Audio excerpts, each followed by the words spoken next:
Hello, good morning again. We are now in our 11th episode this morning and have your coffee ready. And today I will be sharing to you about uh, worship, especially with the use of our uh, Book of Common Prayer. Before I start, ito yung latest sa aming diocese na Book of Common Prayer, latest publication. I think merong mga copies nito sa national office.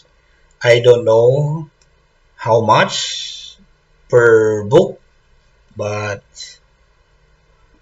it's more than 800 pages. That's one thing I can assure you. Malaking big use. Malaking tulong ito, companion, especially this time ng ating crisis ng pandemic. So, more than 800 pages, I will try to explain to you in 15 minutes kung anong laman at anong mga importanteng bagay na nakapaloob sa ating Book of Common Prayer. Okay. For the past days, we have learned that everyone is a minister in our church. Then, kanya-kanya yung role natin. Kanya-kanya ating mga devotion ng ating church. Both lay and the ordained ministers or in the ordained ministry. We learned that there are many ways in which to live out with our different ministries.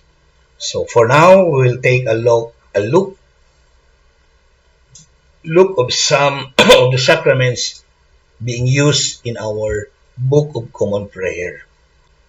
To start with, let's deal muna on worship. Worship is one of the reasons why so many people are in love with the Episcopal Church. Our worship is filled with dignity, symbolism, reverence, all of which signifies God's presence among us, or God's presence among His people. Worship should be a regular discipline. When we worship, of course, to God, we come to understand the profound way who we are as a people and what we are, our purpose.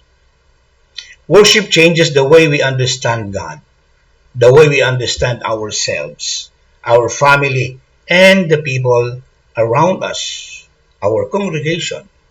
We understand that through our liturgies, we are formed, informed, and transformed.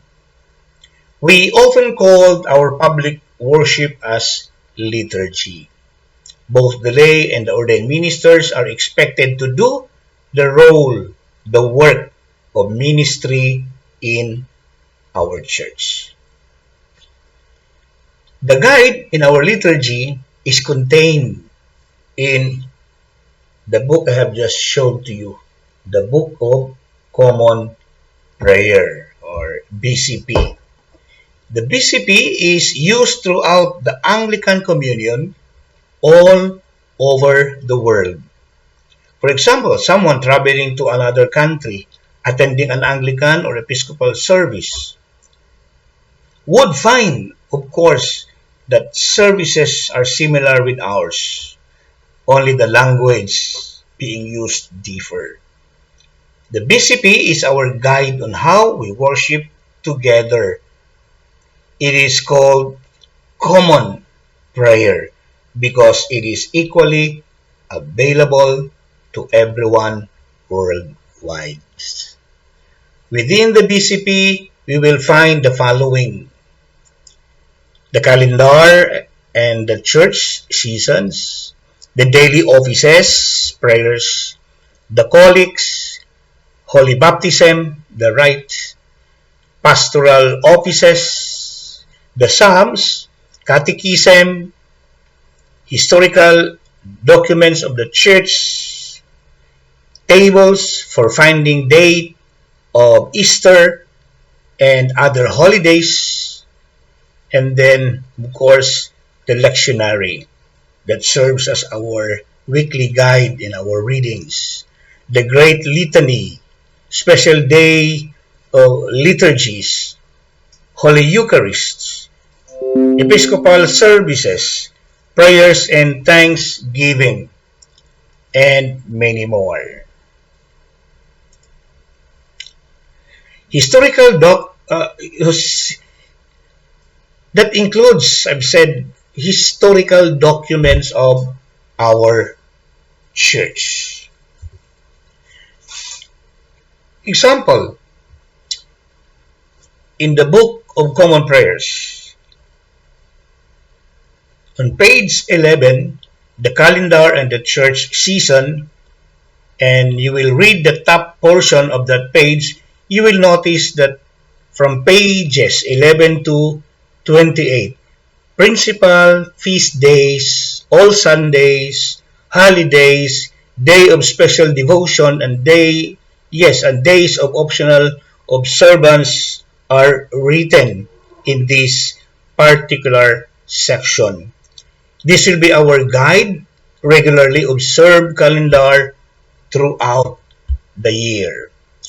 We also found services within the day such as morning, noonday, evening prayers, even services being read before bedtime. In daily devotion, one can find prayers for individuals and families. See page 30 to 102 for additional guidelines and directions about the daily office. Litanies are forms of prayer, are very old, dating before the 4th century, and for a long time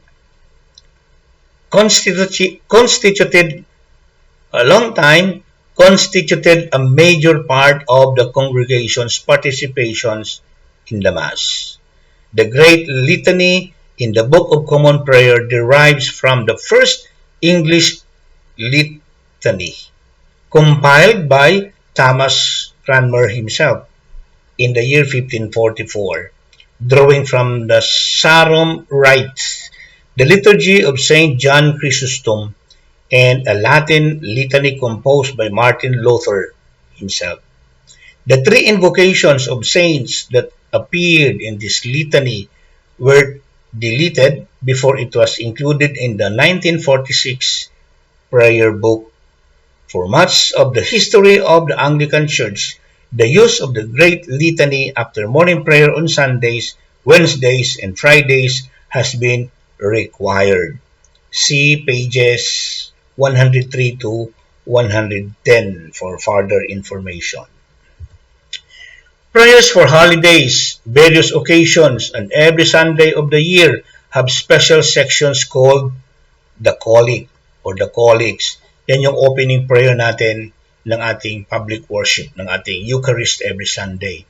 The Collects comprise a set of form of prayer which bring together or collect our thoughts on a matter, concentrating on minds on a particular desire or intention, be it stewardship, peace, guidance, adoration, thanksgiving for the life of a saint, or any ordinary matter.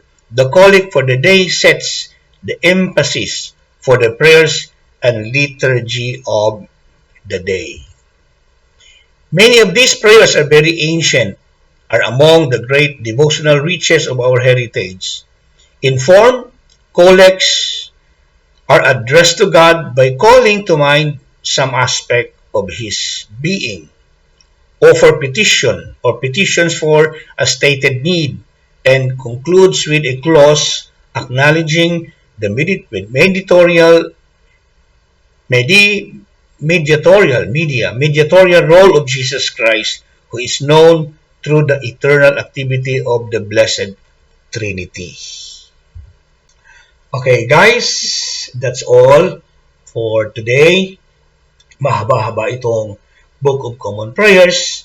So, expect tomorrow, titinan pa natin ang iba't ibang bahagi ng ating Book of Common Prayers. So, normally, of course, dahil mahaba-haba siya, dinivide ko ang aking presentation or sharing tungkol sa Book of Common Prayers. So, expect a continuation kung ano pang meron sa Book of Common Prayers para sa ating lahat. Maraming salamat, thank you, and see you again tomorrow.